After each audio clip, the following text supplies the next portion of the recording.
नमस्कार साथियों, स्वागत है आपका एक बार फिर से मनमोहन क्लासेस पर। और आज हम आपके लिए लेकर आए मौलिक अधिकार। जी हाँ दोस्तों, यूपीएसआई और एसएससी जीडी जो कि दो परीक्षाएं हैं, काफी इंपोर्टेंट परीक्षाएं हैं और इन्हीं पर हम सीधा बात करने के लिए इन वीडियो को आपके सामने लाते हैं। तो दोस्तों, आपको इस वीडियो को प्यार देना है, काफी इंपोर्टेंट वीडियो है आपकी परीक्षा की दृष्टि से। तो आज का हमारा टॉपिक है, आपने देखा होगा, मौलिक अधिकार। आज हम आपसे बात करेंगे मौलिक अधिकार के कुछ महत्वपूर्ण प्रश्नों पर जो पिछली परीक्षाओं में पूछे गए हैं। तो आपको इन क्वेश्चनों को पूरा देखना है और इसी के साथ उन क्वेश्चनों को स्टार्ट करने से पहले मैं आपको मौलिक अधिकार यानी फंडामेंटल राइट से कुछ इंपॉर्टेंट फैक्ट बताऊंगा, यानी उसकी कुछ बेसिक जानकारी आपको बताने वाला हूं।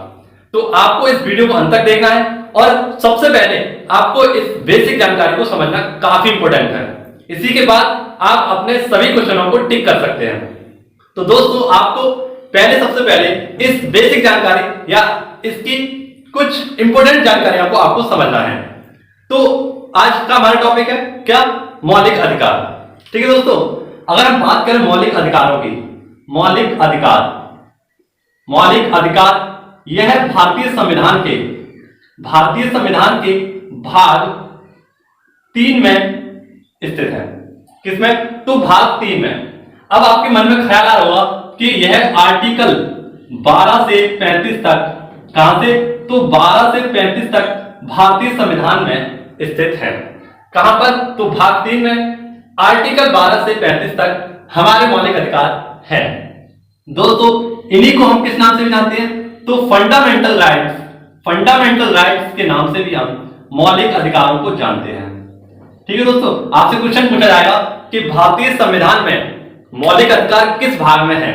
तो आपको सीधा सीधा बताना है भाग 3 में आर्टिकल 12 से 15 में मौलिक अधिकार अवस्थित है। दोस्तों, एक क्वेश्चन यहीं पर आपको याद रखना है कि इनकी जो प्रेरणा ली गई है या इन्हें कहां से अडॉप्ट किया गया है?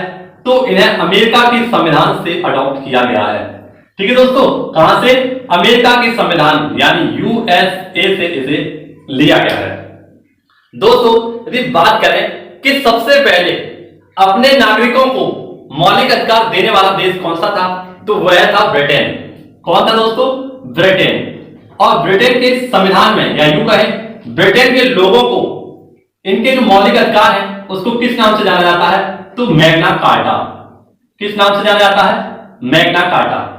दोस्तों, यहां पर आपको याद रखना है कि सन 12 जून 1215 में यहां के राजा थे जिनका नाम था किंग जॉन। क्या नाम था दोस्तों? King John. इनके द्वारा अपने नागरिकों को 12 जून 1215 में मौलिक अधिकार दिए गए थे। दोस्तों, इन्हीं के लिए इनको क्या कहा जाता है? Magna carta. अगर आपसे पूछा भी जाएगा कि भारतीय संविधान में मैग्ना कार्टा किस भाग में अवस्थित है, तो इन्हीं को मैग्ना कार्टा की संज्ञा भी दी गई है। किसको? मौलिक अधिकार को। तो आपको याद रखना है कि ब्रिटेन के राजा किंग जॉन के द्वारा सर्वप्रथम अपने नागरिकों को 12 जून 1215 में क्या दिया गया था? तो मैग्ना कार्टा यानी मौलिक अधिकार दिए गए थे। कहां पर दिए गए थे? तो आपको याद रखना है बैंक ऑफ थॉमस रिवर। कहां पर? बैंक ऑफ थॉमस रिवर यानी थॉमस नदी के किनारे अपने नागरिकों को यह मैग्ना कार्टा या मौलिक अधिकार दिए गए थे। अब आपके मन में एक सवाल आ रहा होगा कि ये मौलिक अधिकार होते क्या हैं? तो मौलिक अधिकार ऐसे अधिकार हैं जो नागरिकों को अपने समग्र विकास के लिए तथा संविधान द्वारा उन्हें प्रदान किए जाते हैं। सभी नागरिकों को किसके लिए? तो नागरिकों के समग्र विकास के लिए। नागरिकों के समग्र विकास के लिए भारतीय संविधान या संविधान के द्वारा क्या दिया जाता है? अपने नागरिकों को मौलिक अधिकार दिए जाते हैं, प्रदान किए जाते हैं। ठीक है दोस्तों, आपको ये फैक्ट याद रखना है। ठीक है दोस्तों, इसी के साथ यदि हम बात करें कि इसकी महत्वपूर्ण विशेषता क्या है, मौलिक अधिकारों की महत्वपूर्ण विशेषता क्या है, तो यह देश के मूलभूत विधि संविधान में स्थान प्राप्त होता है। ठीक है, यह न्यायालय में वाद्य योग्य होते हैं। कैसे होते हैं? तो आपको यह फैक्ट भी याद रखना है कि यह न्यायालय में क्या होते हैं? वाद्य योग्य होते हैं। न्यायालय में यह क्या होते हैं? तो न्यायालय में यह वाद्य योग्य होते हैं। कैसे होते हैं? न्यायालय में यह बाध्य होते हैं तथा नागरिकों की व्यक्ति तथा राज्य के दोनों विरुद्ध उपलब्ध होते हैं। किसके? तो नागरिकों और व्यक्तियों के लिए, इन दोनों के लिए क्या होती है? मौलिक अधिकार उपलब्ध होते हैं। भारतीय संविधान में यदि हम बात करें मौलिक अधिकारों की संख्या कितनी थी, तो भारतीय संविधान में सभी नागरिकों और व्यक्तियों के लिए या यूं कहें नागरिकों के लिए 7 मौलिक अधिकार थे, परंतु इसमें से एक मौलिक अधिकार हटा दिया गया जिसका नाम था संपत्ति का अधिकार। क्या नाम था? संपत्ति का अधिकार। यह आर्टिकल 31 में अवस्थित था और इसे अब कहां पर रख दिया गया है? तो 44वें संविधान संशोधन 1978 से इसे हटाकर किसमें रख दिया गया है? तो भाग 12 के आर्टिकल 300 का में संपत्ति का अधिकार जो कि एक मौलिक अधिकार था, अब इसे संवैधानिक अधिकार बना दिया है और कहां पर रख दिया है? तो 44वें संविधान संशोधन यानी कि 44वें कॉन्स्टिट्यूशन अमेंडमेंट एक्ट 1978 के तहत भाग 12 के आर्टिकल का में रख दिया गया है। ठीक है दोस्तों, ये बेसिक सी जानकारी आपको याद रखनी है। अब आपको बता दूं कि भारतीय संविधान में कौन से ऐसे 6 मौलिक अधिकार हैं जो कि नागरिकों के लिए प्रदान किए गए हैं। ठीक है दोस्तों, तो इसकी एक लिस्ट में आपके लिए लेकर आऊंगा तो आपको बताऊंगा, आपको इसे समझना है। ठीक है दोस्तों, इसे आप नोट डाउन कर लीजिएगा, इसका स्क्रीनशॉट ले लीजिएगा जो कि आपके लिए इंपॉर्टेंट रहने वाला है। तो दोस्तों आपको देखना है अब वह जो कि मौलिक अधिकार भारतीय 6 प्रकार के कौन कौन से हमारे मौलिक अधिकार हैं, इन्हें आपको समझना है। तो सबसे पहले हम देखेंगे मौलिक अधिकार नंबर 1, इसे हम समता का अधिकार, क्या समता का अधिकार या समानता का अधिकार भी कहते हैं। क्या कहते हैं? समानता का अधिकार। यह आर्टिकल कहां से कहां तक है अभी आपको बताऊंगा।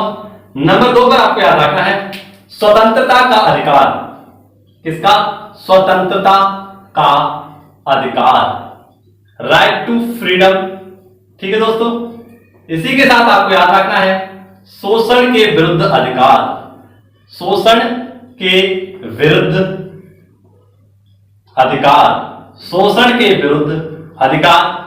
इसी के साथ आपको याद रखना है धार्मिक स्वतंत्रता, धार्मिक स्वतंत्रता का अधिकार, धार्मिक स्वतंत्रता का अधिकार। और इसी के साथ आपको याद रखना है नंबर 5 धार्मिक स्वतंत्रता का अधिकार, और आपको याद रखना है समता, स्वतंत्रता, शोषण, धार्मिक और इसी के साथ संस्कृति एवं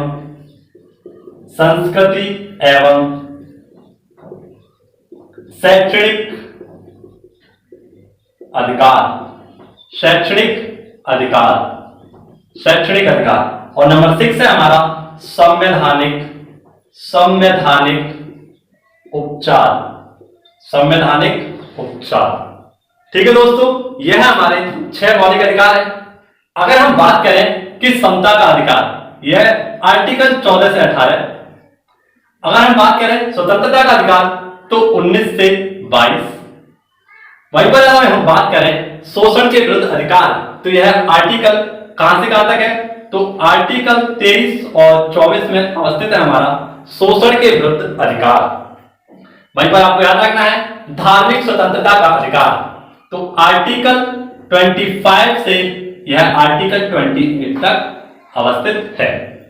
वहीं पर आपको याद रखना है संस्कृति एवं शैक्षणिक अधिकार, यह आर्टिकल 29 और 30 में अवस्थित है। और संवैधानिक उपचार यह आर्टिकल 32 में है। अब आपके मन में आ रहा होगा कि 29, 30 आर्टिकल 31 कहां गया? तो आर्टिकल 31 जो था हमारा वह संपत्ति का अधिकार था, जो कि 44वें संविधान संशोधन 1978 से हटाकर कहां पर पहुंचा दिया? तो भाग 12 के आर्टिकल 300 का में पहुंचा दिया गया है। ठीक है दोस्तों, यह मौलिक अधिकार से संबंधित कुछ बेसिक जानकारियां थी। अगर आपको हम बता दें कि संवैधानिक उपचारों को ही बाबा साहेब अम्बेडकर जी ने, यानी B.R. अम्बेडकर जी के द्वारा क्या कहा गया है? तो B.R.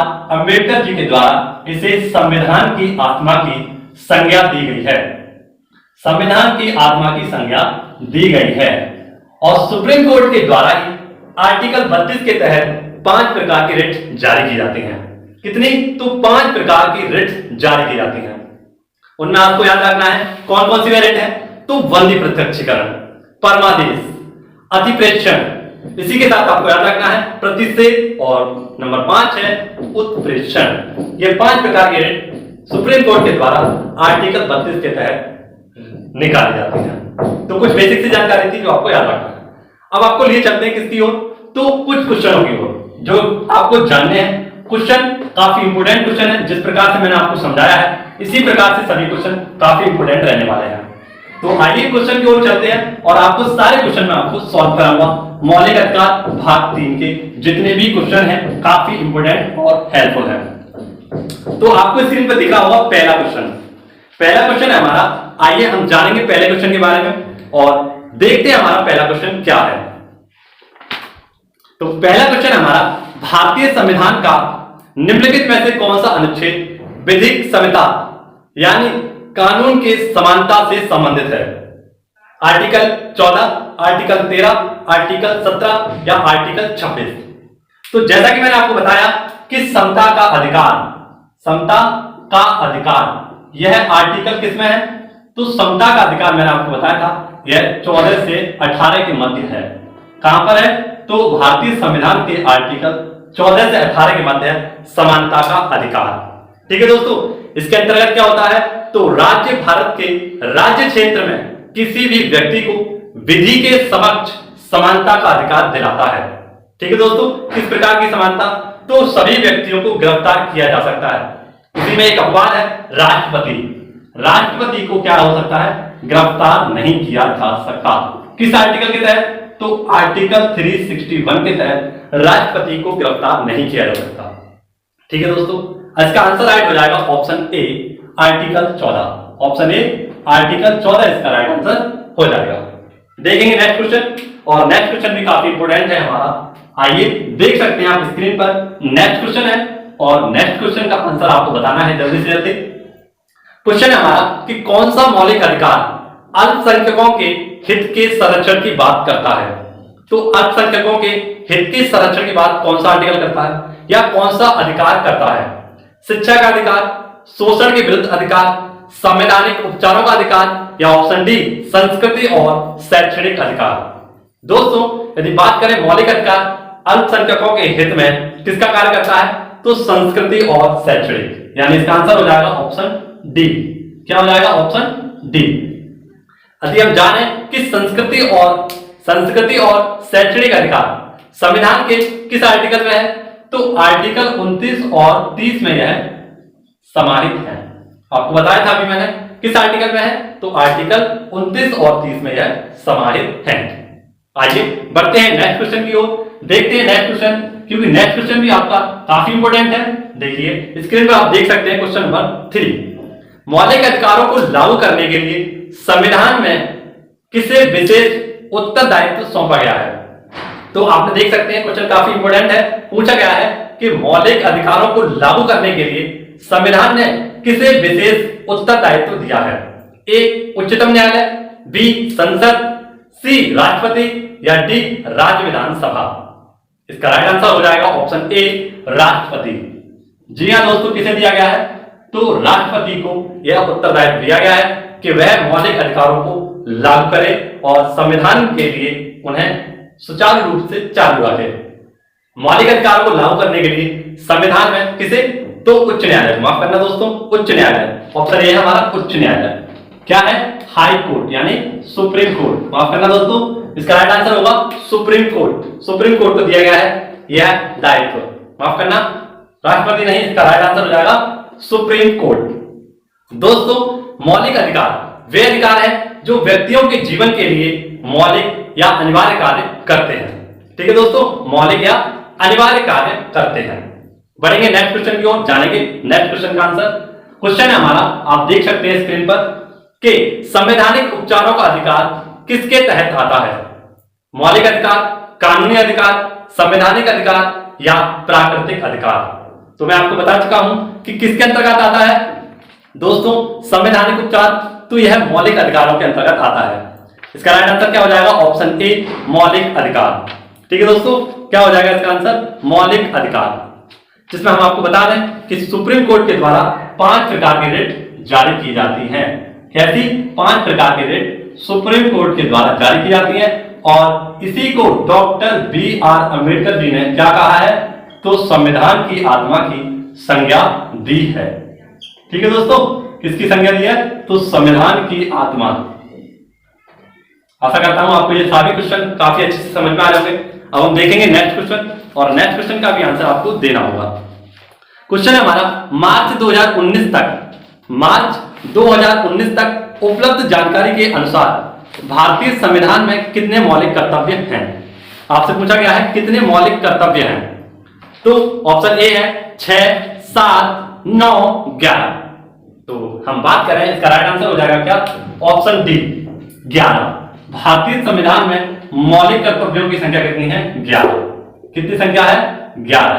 यदि हम बात करें मूल संविधान में मौलिक कर्तव्य कितने थे? तो कोई भी मूल संविधान में कोई भी मौलिक कर्तव्य नहीं दिए गए थे। ठीक है दोस्तों, सरदार स्वर्ण से गया था, तो 1976 में मौलिक कर्तव्यों को जोड़ा गया था। कैसे? तो 42वें संविधान संशोधन 1976 द्वारा भारतीय संविधान में 10 मौलिक कर्तव्यों को जोड़ा गया। ठीक है दोस्तों, कब? तो 42वें संविधान संशोधन 1976 के तहत 10 मौलिक कर्तव्यों को जोड़ा गया था। और उसके बाद आपको बताया कि 2002 में 86वें संविधान संशोधन 2002 किसके तहत? तो इसमें एक और मौलिक कर्तव्य जोड़ा गया। वह मौलिक कर्तव्य कौन सा था? तो 14 वर्ष के बच्चों को निःशुल्क शिक्षा का अधिकार दिया गया था। ठीक है दोस्तों, यह क्वेश्चन आपको याद रखना है। इसका राइट आंसर हो जाएगा ऑप्शन डी 11। ये इसकी कुछ जानकारी थी, कुछ बेसिक जानकारी थी जो आपको याद रखनी है। नेक्स्ट क्वेश्चन को देखते हैं। क्वेश्चन है हमारा, देख सकते हैं आप स्क्रीन पर, 42वें संविधान संशोधन के माध्यम से भारतीय संविधान में कितने मौलिक कर्तव्य सम्मिलित किए गए? ठीक है दोस्तों, 42वें संविधान संशोधन, option A 11, option B 12, option C 10 या ऑप्शन डी 14। ये ऑप्शन दिए गए हैं। ऑप्शन में थोड़ा मिस्टेक कर सकता हूं, ऑप्शन 12 ऊपर हो गया है, आपको याद रखना है कि 9। ठीक है दोस्तों, कौन से जोड़े गए थे? तो मौलिक संविधान में, यानी 42वें संविधान संशोधन के तहत 10 मौलिक कर्तव्यों को जोड़ा गया था। किसकी सिफारिश पर? तो सरदार स्वर्ण सिंह की सिफारिश पर 10 मौलिक कर्तव्यों को जोड़ा गया था। कब? तो 1976 में। ठीक है दोस्तों, याद रखना। नेक्स्ट क्वेश्चन को देखते हैं। नेक्स्ट क्वेश्चन आपकी स्क्रीन पर है कि भारतीय संविधान में कितने मूल कर्तव्य दिए गए हैं? फिर से वही क्वेश्चन है, भारतीय संविधान में कुल कितने मौलिक कर्तव्य दिए गए हैं? तब इसका आंसर हो जाएगा कितना? Option C 11। कितने मौलिक कर्तव्य दिए गए हैं? 11 मौलिक कर्तव्य दिए गए हैं। तो आशा करता हूं आपको यह वीडियो काफी अच्छी लगी होगी, वीडियो के क्वेश्चन काफी समझ में आए होंगे। दोस्तों, इस वीडियो को जितना हो सके उतना दोस्तों के साथ शेयर करें, क्योंकि यह छोटी सी वीडियो आपके लिए काफी इंपोर्टेंट और हेल्पफुल रहेगी। ऐसी छोटी छोटी वीडियो से आपके बहुत सारे क्वेश्चन बनेंगे जो आपकी परीक्षाओं को, आपके नंबरों को, आपकी सपने को बहुत ज्यादा मजबूत करेंगे। तो ऐसी वीडियो को आप पूरा देखें, अंत तक देखें और दोस्तों के साथ शेयर करना ना भूलें। मिलेंगे आपसे नेक्स्ट वीडियो में, तब तक के लिए जय हिंद, जय भारत, धन्यवाद।